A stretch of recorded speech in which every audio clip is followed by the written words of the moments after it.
तो master supreme warrior के इस एपिसोड की शुरुआत वहीं से होती है जहां से पिछला एपिसोड खत्म हुआ था। पिछले एपिसोड के एंड में देखा था सामने से रिवील यहाँ पे कर देती है जो यान के नाम का जो बंदा जिसको आप लोग यहाँ पे ढूंढ रहे हो, बेसिकली मेरा हस्बैंड यहाँ पर है और आपने हमसे पूछा नहीं, जिस चक्कर में हमने यहाँ पे बताया नहीं। जो सुनते इसकी मास्टर का दिमाग खराब किया रही है, मैंने कभी पूछा नहीं क्योंकि भाई तू मुझे देखते ना तो बहुत ज़्यादा प्योर यहाँ पे लगी थी, प्योर लड़की जिसके दिल में कभी भी किसी आदमी के लिए शायद कोई फीलिंग यहाँ पे नहीं थी और नहीं शायद आगे चल के यहाँ पे होगी। और जो प्योर दम ऐसा हो रहा तेरे अंदर से महसूस हो रहा था तो मुझे लगा ना तो शायद यहाँ पे वर्जन होगी, लेकिन तू तो बुरी भाई तेरा हस्बैंड ने तूने उसके साथ ये सब यहाँ पे करके रखा है। फिर ऐसे कैसे भी तेरे अंदर से जो औरत है ना इतना प्योर मुझे महसूस हो रहा था, शायद इसका जो स्पेशल कॉन्स्टिट्यूशन यानी स्पेशल जो बॉडी है ना उसके चक्कर में हो रहा होगा। उसको सामने से समझाती है और कहती है देख भाई अगर मुझे मालूम होता कि भाई तेरा कोई हस्बैंड है जिसके साथ तूने भाई ये सब भी कर रखा है तो मैं तुझे कभी भी अपने सेट में लाकर ये सारी चीजें अपना सीक्रेट आर्ट है ना तुझे बिल्कुल भी यहाँ पे सिखाती नहीं, लिटरली बिल्कुल भी यहाँ पे नहीं सिखाती। लेकिन अभी एक मौका यहाँ पे तो पीछे हट जा, वरना तेरे दिल में फीलिंग यहाँ पर आती रही और ये फीलिंग यहाँ पे जितना ज्यादा क्लोज होता रहा ना तो देख लो भाई आगे चल के बहुत ही बुरा हालत होगा। ये सिगरेट टेकनी तेरी बुढ़ियात यहाँ पे करेगा और एंड में भी तेरा पूरा कल्टीवेशन भी जा सकता है। सामने से तुझे आइडिया है? वो कहती वेल अच्छा मुझे नहीं मालूम था। ये कहती मैंने बोला ना अभी एक रास्ता यहाँ पर है, उस लौंडे के साथ जो भी रिलेशनशिप है ना सब कुछ यहाँ पे खत्म कर दे, वरना तूने नहीं किया और जितना ज्यादा हो सके अपनी फीलिंग यहाँ पे बढ़ाती जाएगी ना तो ऐसा होगा कि तेरा पूरा कल्टीवेशन लिटरली चला जाएगा, तो एकदम नॉर्मल औरत यहाँ पे बन जाएगी बिना कल्टीवेशन वाली। तुझे मंजूर है क्या? जो सुन सामने से ये कहती वेल मुझे मंजूर है, मुझे बस एक बार कम से कम यान कैसे मिलना है उससे मिल लूंगी, उसके बाद से क्यों एकदम नल्ली हो जाऊं मुझे चलेगा, बस मुझे मिलना है। ये फीलिंग में बिल्कुल भी हटा नहीं सकती है। जो सुनते उसकी मास्टर को गुस्सा आता है कि अरे यार तेरी माँ का, या तुझे कैसे समझाऊं, तुझे इसलिए यहाँ पे बाहर जाना था उससे मिलने के लिए ना, अब कुछ भी हो जाए तुझे उसके साथ मिलने का बिल्कुल भी मौका नहीं मिलेगा। बिल्कुल बोले तो बिल्कुल भी तू बाहर यहाँ पे नहीं जाएगी। सुनो लड़के लोग जल्दी से यहाँ पर आओ, शुयान के लोग लेके जाके कमरे में यहाँ पे बंद कर दो और बाहर आने बिल्कुल भी यहाँ पे मत देना, बिल्कुल भी मत देना। अगर भाई बिना परमिशन के बाहर आने की कोशिश करोगी तो हम लोग इससे जिम्मेदार कहलाओगी और मुझे भी आके यहाँ पे बता देना। तो वो सभी कहते हुए यार चलो शुयान भाई अब क्या कह सकते, चलो चलो, तो वो सब लेके चल जाते। इसकी मास्टर को बहुत ही गुस्सा आ जाता है कि भाई ये लौंडा, ये जो कोई भी लौंडा ना इसकी भलाई इसी में यहाँ पर होगी कि ये आके मुझसे यहाँ पे ना मिले, अगर ये मुझसे यहाँ पे मिल गया तो इसको भाई टुकड़े टुकड़े टुकड़े टुकड़े में यहाँ पे कर दूंगी। उसके बाद यहाँ पे शीश होता है शुयान पे जहाँ पे सारी लड़कियां लेके जा रही थी, तो आपस आसपास के जो लड़कियां ना वो सभी ऐसा देखती हो, कहती है यार हमने सुना भाई इसने गियर टेल्डर को यहाँ पे ऑफेंड कर दिया, वो नाराज हो गई। हमेशा से भाई इसकी चाटती थी, इसकी हमेशा तारीफ करती थी, लेकिन यार गुस्सा के मारे ना कमरे में बंद करने का सजा दे दिया। आई डोंट नो इसने ऐसा क्या कर दिया होगा। उतने मैंने कुछ और लड़कियों को बातचीत करते हुए सुनती है कि अरे यार ये तो यान कहिए, ये तो वाकई में यान कहिए। अब शुयान भी सोचती है भाई ये लोग जानते हैं, ये लोग जानते हैं, तो उसके पास जाती है और जाते कहते भाई आप लोग फोटो देख के बातचीत करते यान के कह रहे थे कि आप फोटो में जो आदमी है उसको पहचानते हो? जो सुन दो लड़कियां बताती है हाँ हम पहचानते हैं। अगर आपको याद होगा एम्पायर गार्डन में 3 लड़कियों के साथ मुलाकात हुई थी यान की, 3 लड़कियों में से 2 लड़कियां बेसिकली यहाँ पे थी। वही कहते कि अभी कुछ साल पहले जब एम्पायर गार्डन अपियर हुआ था ना तो हम कुछ लड़कियां वहाँ पे गई थी, उस समय फ्लेम सेट के कुछ बंदे लोग आके हमें परेशान कर रहे थे, तो उसी समय लौंडा यहाँ पर आया, अब आते उसने हमारी जान यहाँ पे बचा ली थी। अगर ये ना आता तो शायद हम लोग यहाँ पे मर जाते। तो जैसे शुयान सुनती ना कि हमें फ्लेम सेट के वो बंदों का नाम भी बता दी, हम ये बंदे आए थे, तो इसको याद आता है कि वो सेंड के वो सेट के ना भाई बंदे ओरिजिन स्टेज के 3rd लेवल के बंदे थे। यान के ने उनको जहाँ से मार डाला, इसका मतलब यान के भी काफी पावरफुल हो गया। इतने टाइम के अंदर यान के इतना पावरफुल हो जाएगा मुझे लगा नहीं था।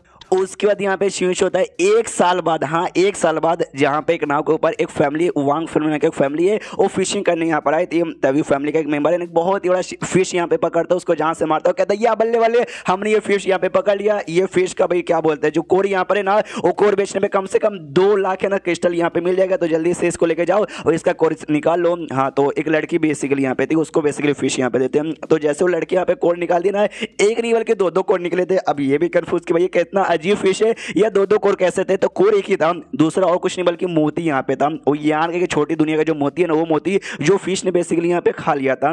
तो जैसे मोती देख के ये भी कंफ्यूज कि भाई एग्जैक्टली क्या दूसरा कोर है, तो यान के मोती से बाहर निकलता है और निकलता है तो लड़की एकदम डर जाती है। तो यान के उसके मुंह के ऊपर हाथ करता है, मतलब ऐसा हाथ से मुंह बंद करता है और कहता है चिल्लाने की बिल्कुल भी कोशिश मत करना, अगर तुमने चिल्लाया मेरे बारे में कुछ भी कहा मैं तुम्हें भी जान से मार डालूंगा, ये शिप पे सारे बंदों को जान से मार डालूंगा, चुपचाप रहो और मेरे सवालों का यहाँ पे जवाब दो। तो सामने सो भी चुप हो जाती है। हाँ और फिर यान के सामने से कहता है कि भाई ये मोती ये तुम्हारे हाथ में कैसे आ गया? सामने से वो कहती कि वेल ये मोती तो भाई हमने एक मच्छी पकड़ा था, उस मच्छी के पेट के अंदर से निकला। तो यान के भी सोचता अच्छा भाई ये मोती तो मैंने भाई एक प्लेनेट पे आया, आई डोंट नो प्लेनेट का नाम क्या है और उसका क्या बोलते हैं सबसे डीप में ना मैंने छुपा दिया था मोती लगता है, लेकिन इस मच्छी ने यहाँ पे खा लिया। तो सामने से पूछता भाई ये प्लेनेट है क्या, मतलब प्लेनेट का नाम क्या है? वो सामने से बताती स्कारलेट वेव बेसिकली इस प्लेनेट का नाम है। तो यान के जैसे नाम सुनता तो उसको याद आता कि यहाँ पर पिजन टाइल में एक बंदा मिला था जो कि डोमेन अटैक्स में भाई फंस के मर गया था। उसने अपना स्पेस रिंग एंड में दिया था, ये कह दो कि यहाँ पे मेरे सेट में जाना और जाके दे देना। उसका सेट का यहाँ पे नाम था ब्लू फेदर सेट। तो सामने से कहते हुए तुम्हारे प्लेनेट पे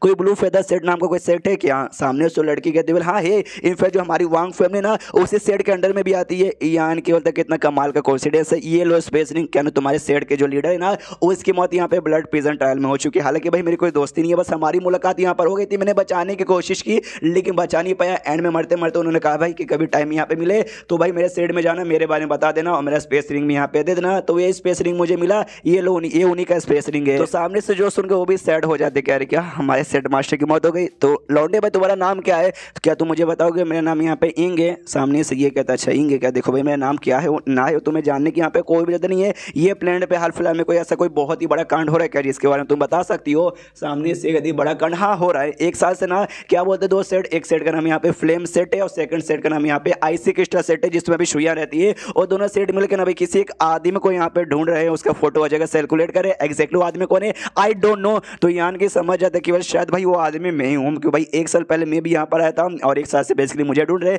लेकिन ये फ्लेम सेट का तो समझ आता भाई उनके कुछ बंदे को मैंने मारा भी था। लेकिन भैया जो दूसरा जो सेट है वो वाला मुझे यहाँ पे काय को ढूंढ रही है समझ नहीं आ रहा। फिर क्रिस्टल यहाँ पे निकालता है, लड़की को देता है और कहता है तुम्हारा जवाब मुझे पसंद आया, ये लो, और निकल जाता है। मनी मन सोचता है वो जो स्टार मास्टर यहाँ पे ना भाई वो स्टार मास्टर भी मुझे पक्का यहाँ पे ढूंढ ही रहा होगा। जल्दी से थोड़ा सा इन्फॉर्मेशन लेता हूँ और यहाँ से जितना हो सके उतना दूर मुझे निकल जाना चाहिए। उतने में इसका ध्यान यहाँ पे जाता है नीचे साइड यहाँ पे ना दो टीम आपस में लड़ाई कर रही है, जिसमें से एक टीम में फ्लेम सेट के कुछ बंदे थे और दूसरी टीम में वो आईसी क्रिस्टल सेट के बेसिकली एक औरत यहाँ पे थी। और ये औरत और कोई नहीं बल्कि यार क्यों यह है वही औरत भाई जो कि शुयन के साथ ये प्लेनेट पे यहाँ पर आ गई थी। तो सामने फ्लेम सेट वाले कहते हैं लड़के लोग, क्या रे लड़की भाई काय को हमारे साथ यहाँ पे फाइट करिए, तू बस ना सैंड किंग की सेकंड लेवल की बंदी हमारे सामने बिल्कुल भी टिक नहीं पाएगी, चुपचाप हार मान जा ताकि तुझे ज्यादा चोट वगैरह यहाँ पे ना लग जाए। या तो दूसरा आदमी कहता है ना यार भाई ये काम करते भाई जाके छीना छपटी करते, देखने भाई कितनी सेक्सी लड़के भाई कितनी सेक्सी इसकी टांगे इसके साथ यहाँ पे मजे करेंगे। जो सुनते क्यों गया गुस्सा देके तुम हरा भी मत लो, ये लो, और एक अटैक यहाँ पे उन पे कर देती है। तो सामने 100 लोग भी कोई अटैक यहाँ पे कर देते हैं तो वो अटैक से भी दोनों का अटैक टकराता है, बच जाते हैं। फिर और अटैक आता है तो उससे भी ये बच यहाँ पे जाती है।